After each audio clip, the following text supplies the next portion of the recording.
Almighty God created the races. The fact that he separated the races shows that he did not intend for the races to mix.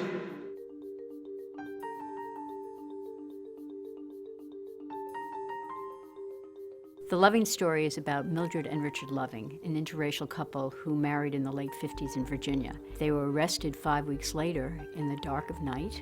A sheriff crashed through their door with 2 deputies and some dogs, pulled them out of bed, and put them in jail.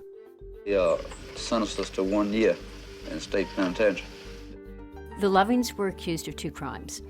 One was the anti-miscegenation crime, which was a felony, and that just meant they were not allowed to get married as an interracial couple.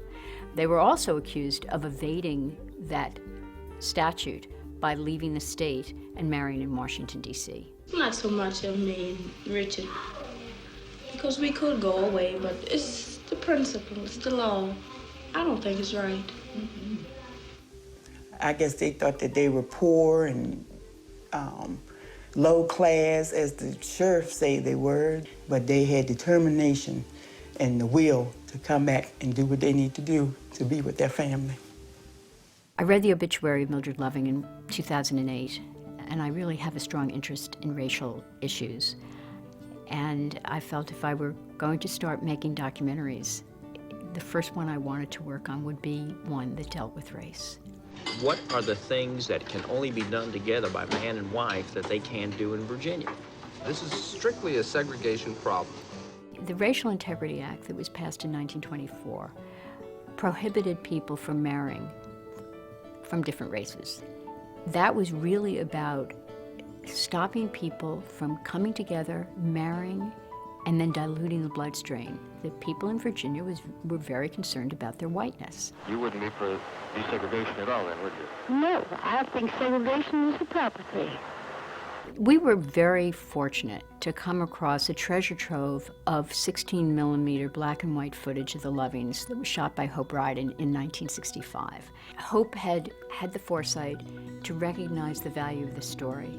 She had the footage. She had never done anything with it. She'd spent a week with the Lovings in Virginia. It would be better if we didn't stay together. How about if they came and arrested you, and would somebody else know about it so they could call us before you could? Yeah.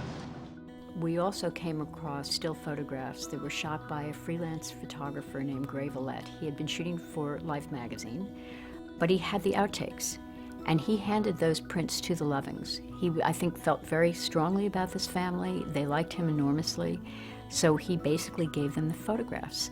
They too had never been seen. Added to that footage, we had the oral arguments that were made in the Supreme Court.